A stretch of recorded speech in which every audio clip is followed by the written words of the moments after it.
ધોરાજીમાં કોળી સમાજના યુવાનની હત્યાનો મામલો અને હત્યા મામલે કોળી સમાજ હવે મેદાને આવ્યું છે। ધોરાજીના ગેલેક્સી ચોકમાં કોળી સમાજના લોકો એકઠા થયા। આરોપીઓનો વરઘોડો કાઢવાની કોળી સમાજે માંગ કરી છે। ધોરાજીમાં પોલીસનો ચુસ્ત બંદોબસ્ત ગોઠવી દેવામાં આવ્યો છે।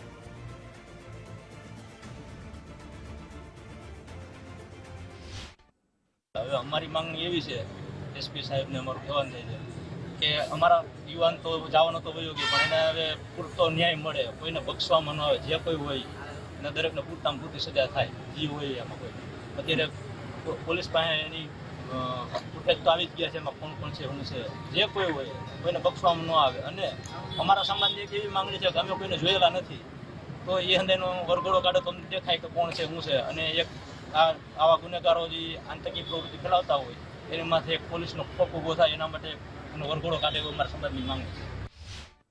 તો વધુ વિગત સાથે સંવાદદાતા હરીશ જોડાઈ ગયા છે। હરીશ, ધોરાજીમાં કોળી સમાજના યુવાનની હત્યા કરવામાં આવી અને હવે આ મામલે કોળી સમાજ મેદાને આવ્યું છે।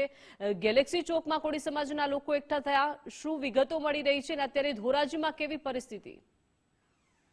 ચોક્કસથી જો વાત કરવામાં આવે તો ગત રાતે જે હત્યાની જે ઘટના બની હતી તેને લઈને કહી શકાય કે જે કોળી સમાજ છે તે ગેલેક્સી ચોકની અંદરમાં એકઠો થયો હતો અને કોળી સમાજની માંગ છે કે આ જે હત્યા કરનાર છે તેને કડીથી કડી સજા મળે અને તેનો વરઘોડો કાઢવામાં આવે તેવી માંગ કરી હતી। ત્યારબાદ ત્યાંથી ગેલેક્સી ચોકમાંથી પોલીસ સ્ટેશને જઈને પોલીસ સ્ટેશનમાં એકઠા થયા હતા અને પોલીસ પાસે એક જ માંગણી કરવામાં આવી રહી છે કે આ લોકોની કહી શકાય કે કાયદેસરની કાર્યવાહી કરીને આ લોકોનો વરઘોડો કાઢવામાં આવે તેવી માંગ કરવામાં આવી હતી। ત્યારબાદ પોલીસ દ્વારા તેને આશ્વાસન આપવામાં આવ્યું છે। ત્યારબાદ હાલ કોળી સમાજ છે તે એકઠા થઈ અને આવેદન પત્ર છે તે પણ આપવા માટે ક્યાંક ને ક્યાંક તૈયારી છે તે કરી રહ્યા છે અને કોળી સમાજ આગળના દિવસોમાં કઈ નવીન કરે તો નવાઈ નહીં તેવા જે દ્રશ્ય છે તે જોવા મળી રહ્યા છે। આગેવાનો હાલ અત્યારે આવી રહ્યા છે।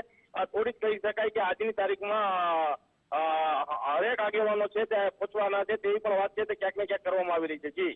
જી હરીશ, આભાર વિગત સાથે જોડાયા તે બદલ।